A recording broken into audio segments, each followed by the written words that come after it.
One of the most underrated things that most people don't talk about but has the secret power to boost your scores to the next level is definitions. And in this video, I'm going to share some ultimate hacks to memorize definitions. We people deal with tons of definitions from the first year till the final year. Every subject, every chapter, every topic, almost everything starts with a definition. When I started college, I honestly didn't give much importance to memorizing definitions. I used to think we are in college now, we don't have to memorize the definitions, we just need to understand it and write it in our own words. Not a big deal. But the truth is, it is a big deal. And I know many of you might feel the same way, but don't worry, I'm here for you. Writing a perfect, flawless definition can be a real game changer in your exams. Sometimes the question directly asks us to write the definition, but sometimes it doesn't. But either way, starting your answer with a definition has multiple benefits. It gives your answer a neat, confident beginning. Writing a definition actually anchors your thoughts and it kind of sets the framework for the rest of your answer. Personally, I feel if I write a definition, I would be able to navigate through the rest of the answers more easily. It also creates a strong first impression for the professors who are evaluating your papers. And imagine confidently reciting a definition during your viva without even a single pause.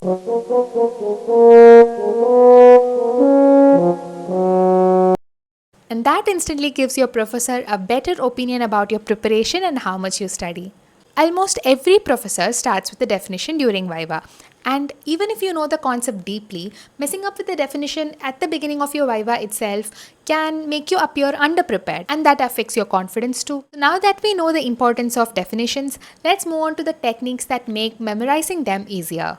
Before getting into the techniques, there is one thing you need: a separate notebook for definitions. You can use small size notebooks like 50 pages or 100 pages notebook for each and every subject, or you can also use these kind of 6 subject notebooks. First, read the definition as you usually do. You can also use the 3 pass method that I explained in the previous video. You can check it out, the link is in the description and also in the I button. After you read the definition, you have to copy that from your textbook to your definitions note. Do this step more carefully without making any mistakes, because you need this to be flawless for your future use. And make sure you're referring standard textbooks for studying definitions. Now let's move on to the techniques that you can follow to memorize the definitions. I don't want to overwhelm you all with 10 or 20 different techniques, because when we complicate things, studying becomes extremely exhausting. The definitions are already plenty and we don't need a complicated system on top of that. So I'm going to stick to only 4 methods, just 4. The first technique is the chunking technique. This is where you break your definition into 2 to 4 meaningful pieces. Then you store these pieces in your mind and merge them at the end. We've all done this since childhood, breaking big paragraphs into small chunks and trying to memorize them. But here's the important part. Don't apply chunking everywhere. In definitions and even in topics like mechanisms or conceptual areas, chunking may not work unless you break them at the right places. The sentences must be split where the meaning naturally changes. So remember, break only where the meaning shifts, break into meaningful parts, and avoid breaking randomly. Now let's move on to the second technique, which is write and recall method. Once you have chunked the definition and understood it, you have to write it down without looking at the reference textbook, and then you need to check for the mistakes that you made. You need to correct your mistakes and then write it again. Repeat this step for 2 to 3 times continuously without any break. The key here is continuity. It's like you're telling your brain that you have no other option but to keep it safe. Now let's move on to the third technique, which is translate your definition to your mother tongue. This does not mean translating every single word literally to your mother tongue, and that will be waste of time also. To be exact, you have to make it sound like you're talking with your friend. This helps your brain to understand the meaning in your natural style. Here is an example of how it's done. Here I'm going to translate a definition in my mother tongue, which is Tamil. So let's start. ஃபுல்லாக எடுக்க போகிறோம். கிரவுண்டில் இருக்க coronal portion of bulb அதை follow பண்ணி அங்கே place பண்ணணும் ஒரு சூட்டபிள் ட்ரெஸ்ஸிங் இல்லைன்னா மெடிக்கேஷன். அது ஹீலிங்கை ப்ரமோட் பண்ணி டூத்தோட வைட்டாலிட்டியும் ப்ரிசர்வ் பண்ணும். This actually sounded like a Tamil advertisement. So the actual definition here is, it is defined as the complete removal of the coronal portion of the dental pulp followed by placement of a suitable dressing or medicament that will promote healing and preserve vitality of the tooth. What is this defining? Yeah, it's pulpotomy. But Now you know why I made it sound like a Tamil advertisement, because here we need to translate it exactly as per the sequence of the definition. We should not change the sequence, because if I change it as per the Tamil translation, then the definition order would also change, and that is totally wrong. And also remember, you don't have any rules with this. You can do it the way you are comfortable with. You can write it in a sticky note and paste it in your definitions note, or you can write it separately in your rough note. You can also leave a space while writing the definition and add the translation later, or you can also record yourself and create an audio folder.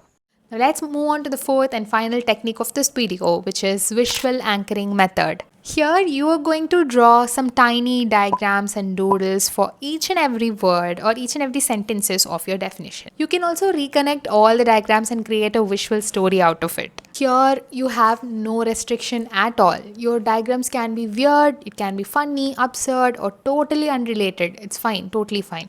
You have to make your own drawings. That is fine. Okay, so let's take this one for example. Definition of public health. Now let's read this definition once. Public health, given by Wilson in 1920.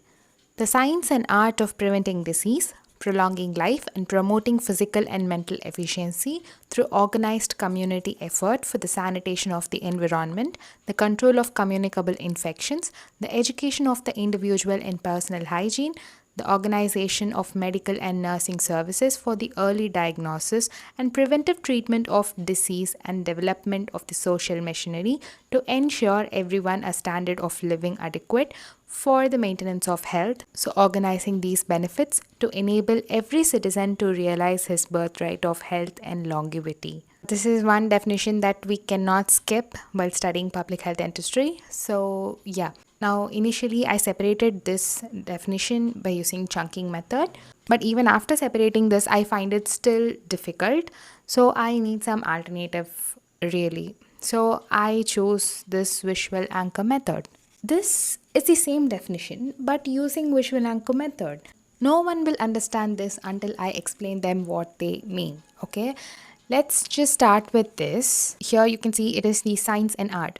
Here it is preventing the disease. Here it means prolonging life. You can see the life is being prolonged here. And promoting physical and mental efficiency through organized community effort for the sanitation of the environment, the control of communicable infections, the education of the individual in personal hygiene, the organization of medical and nursing services for the early diagnosis, and preventive treatment of disease, and development of the social machinery to ensure everyone a standard of living adequate for the maintenance of health. So organizing these benefits as to enable every citizen to realize his birthright of health and longevity. Here I've also included the name of the author and the year it was published, along with the name of the definition, so that I have this as a whole package.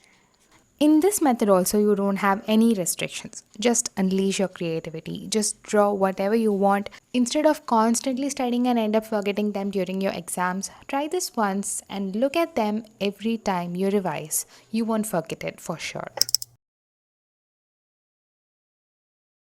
These are the 4 techniques that I mostly use for memorizing definitions, especially the fourth one is my personal favorite. And also the main purpose of the notebook is revision. And you're going to revise this notebook frequently. Ideally 3 times a week, or you can also do it once in a week. Initially it may feel difficult, okay, because there are a lot of definitions. It may take a lot of time. But once you keep reading it and once you keep revising it again and again, you will reach a point where you will have them at your fingertips. That's the main purpose why I made a separate dedicated video for this, because definitions are really important.